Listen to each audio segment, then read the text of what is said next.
রসুল কয় কিরে আলী? আলী কিছু বলে না, আবার চলে গেছে। আবার আইছে, আবার জিগায় কিরে আলী কি সমস্যা কি? কয় রসুল লজ্জায় বলতে পারি না। আর আমরা বাঙালি জাতের ফুলা পাইন, বাপরে গিয়া কয় আব্বা ফুরি একটা বালা লাগে গেছে, বিয়া করে লাইতাম। আসেনি? লজ্জা শরমের মাথা গেছে।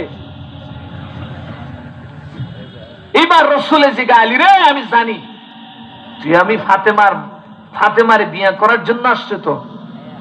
ইয়া রাসূলুল্লাহ আমি তো গরিব মানুষ, কিভাবে বিয়া করব? আমি ফাতেমার স্বামী হওয়ার যোগ্য কিভাবে হব? আমার রসুল কয় কারোর জন্য আমার ফাতেমার কাছে আমি গেলাম না, তুমি আলীর জন্য আমি একবার ট্রাই করে দেখতে পারি। সুবহানাল্লাহ পড়বেন না?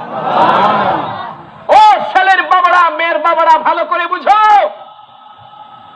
আমার রসুল যদি এতটুকুনি বলতেন, ইচ্ছা করলে তো এতটুকুনি করতে পারতেন, কি আর ফাতেমারে জিগাইতাম? আমি বলছি বিয়ে তোর সাথে করতে পারতেন না? এগুলো কথা বলেন, করতে পারতেন না? রসুল গেছে তাড়াতাড়ি গিয়া কয় ফাতেমা রে, তোমার জন্য একটা ছেলে, আমার চাচাতো ভাই হযরত আলী বড্ড জ্ঞানী, আনা মাদিনাতুল ইলমি ওয়া আলীউন আবওয়াবুহা, আমি ইলমের শহর, আর এই শহরের দরওয়াজা হচ্ছে আলী। সুবহানাল্লাহ কি নাইও? ইলমের শহর ফাতেমা, আমি তো একাকী, আমার মতটা পেশ করলাম, তোমার মত আমি পেশ করতে পারি না, অতএব তুমি যদি রাজি থাকো আমি আলীর সাথে তোমার বিয়েটা দিয়ে দিব। বাবা বুঝেন, আপনি জালিম বাবা হবেন, আল্লাহর দরবারে আপনার কাঠগড়ায় দাঁড়াতে হবে। ছেলের অনুমতি নেন না, মাইয়ার অনুমতি না নিয়ে আপনি টাকার লোভে বিক্রি হয়ে গেছেন। আপনি চরিত্রহীন বাবা, যেরকম ঠিক কিনা? আপনি লোভী বাবা, আপনি বাবা নামের কলঙ্ক। কি এর কথা দিয়া লাই তোর কাছে, তোর মাইয়ার কাছে, ছেলের কাছে আমার মাইয়া বিয়া দিলাম। একবার এতটুকুন ভাবে না, এই ছেলেটা তো মদখোর হইতে পারে, গাঁজাখোর হইতে পারে, দুশ্চরিত্র হইতে পারে, কাইমার হইতে পারে, আমার মাইয়াটা ছেলের বিয়া করার জন্য রাজি আছে কিনা এটা দেখে না।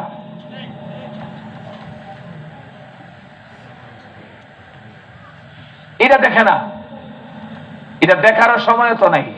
যে দেখার সময় আছে, এটা দেখার তার সময় নাই। আল্লাহ আমাদের সবাইকে মাফ করো, পড়েন না আমিন। আলী রাদিয়াল্লাহু তাআলা কথা বলতে ফাতেমা মুস্কা হাসি দিয়া দিছে। নবী বললেন বুঝতে আর বাকি নাই, আমার ফাতেমা রাজি হয়ে গেছে। আলী রে বুকে জড়ায় কয় আলী তোর কপালটা তুই ভালো, জান্নাতের সরদারিনী তুই পেয়ে গেছ। এবার আলী রে কয় রসুল, আলী তুই যে বিয়ে করবি মোহরানা তো লাগবে। বাংলাদেশে মোহরানা নিয়ে কি তোর জালিয়াতি হয়? জোরে কোন ঠিক কিনা? এই কত দিবে রে আমার মাইয়ারে মোহরানা? কত 10 লাখ, সূরা করে সূরা 2 লাখ দিতে পারে না। এই ফুটাঙ্গিরি করা কি দরকার? বাবা আমি 1 লাখ টাকা দেবো, আমার ফুসে আমার মাইয়া বিয়া দেন না, কিছু করার নেই। আলী রিজিগায় তোর মোহরানা আছে বেড়া? এবার আলী কয় ইয়া রাসূলুল্লাহ 3 দিন ধরে চুলায় আগুন জ্বলে না, মোহর বাইতে কই? আলী কয় ইয়া রাসূলুল্লাহ তবে আমার ঘরে যুদ্ধের ডাল আছে, তরবারি আছে, এগুলো বিক্রি করলে হয়তো কিছু পাওয়া যাবে। রসুল কয় আলী রে সামনে যুদ্ধ করা লাগবে, অন্ততপক্ষে তলোয়ারটা বিক্রি করে দাও, যুদ্ধের ডালটা তোমার থাক। তো বিক্রি করবে, কে কিনবে? আলী দৌড়ায়া পাগল হয়ে গেছে, রসুলের মায়ের বিয়ে করব, মোহরানার জন্য ডাল আমার তরবারি বিক্রি করব, কে আছে না? এটা তো বরকত। সুবহানাল্লাহ পড়েন। রাস্তায় হঠাৎ দেখা গেছে উসমানের সাথে, ভাই শেষ করে 2 মিনিট, রাস্তায় দেখা হয়ে গেছে উসমানের সাথে। উসমান ইবনে আফফান ডাক দিয়া কয় আলী রে কই যাবি? কয় আমারে ফটাটকায় না, দাও, আমার আজকে আনন্দের ব্যাপার। কয় কি কত কইলা? আমার তরবারি বিক্রি করবো। কি লাগিয়া? সামনে যে যুদ্ধ করন লাগবো, তোমার কি তরবারি বিক্রি করে লাইবা? কারণ কি? আর বলিও না, আজকের মতো আনন্দ আমার জীবনে আর হয়নি। উসমান বুঝতে আর বাকি না, উসমান কিন্তু সব জানে। উসমান কি সব জানে। এবার আলী রে ডাক দিয়া কয় আলী তরবারি বিক্রি হওয়ার কারণ কি? এবার আলী কয় রসুলের মাইয়ারে আমার সাথে বিয়া দিবে, কিন্তু মোহরানা দিব টাকা নাই। রসুল কয় তরবারি বিক্রি করে যা পাইবো সব ফাতেমার মোহরানা। আর মাইয়ার বাবা 5 লাখ টাকা মোহর না হইলে বিয়া দেও না। তোমার মতো জালিম বাংলায় আছে তো? 10 লাখ ছাড়া মোহর দেও না, বিয়া দেও না। এবার ডাক দিয়া কয় বিক্রি করব, ঠিক আছে, এই যুদ্ধের তরবারি এটা যদি আমি উসমান ক্রয় করে এলাই তোমার আপত্তি আছে? কোন সমস্যা নাই, টাকা দিবা নিয়ে নিবা, সমস্যা কি? কন্যা নিয়ম ভাই বেচবে কত? 40 দিরহাম হইলে তোমারে দিয়া দেবে। উসমানের তো টাকার অভাব আছে, নিও আসেনি, কত কত খেজুরের বাগানি আছে হিসাব ছাড়া, উট তো আছেই হিসাব ছাড়া, মানে অভাব নেই। এবার আলী ডাক দিয়া কয় 40 দিরহাম তো বেশি কয়েছে, নেও গিয়া। সুবহানাল্লাহ পড়তেন না একটু? তরবারি অনুযায়ী 40 দিরহাম বেশি হয়ে গেছে, নিয়ে গিয়া 40 দিরহাম দিলে তাহলে আমি ঠিক আছে। এবার তরবারিটারে হাতে নিয়ে উসমান ডাক দিয়া কয় ভাই তুমি যদি রাগ না করে একটা কথা বলবো। বলে কি? তোমার দিরহাম, তোমার এই তরবারির দামটা 40 দিরহাম। বলে হ্যাঁ ঠিক আছে, তোমার এই 40 দিরহাম আমি, তোমার প্রস্তাব আমি মেনে নিলাম, তবে আমার দিলে কয় আমি তোমার বোনাস হিসাবে আর 40 দিরহাম দিয়ে দিলাম। হলো কত? 80 দিরহাম। আলী কয় কি কয়, এটা তো আমার লাকি অফার, দিয়া দাও। শুধুমাত্র দিরহাম গুলো নিয়ে তোর উসমান কয় কি আলী দর দিলে কারণ কি? আমার বালাবুরে জিগাইয়া গেলি না, তো বালাবুরে জিগানের সামনে বিয়া। সুবহানাল্লাহ কি বলতাই না?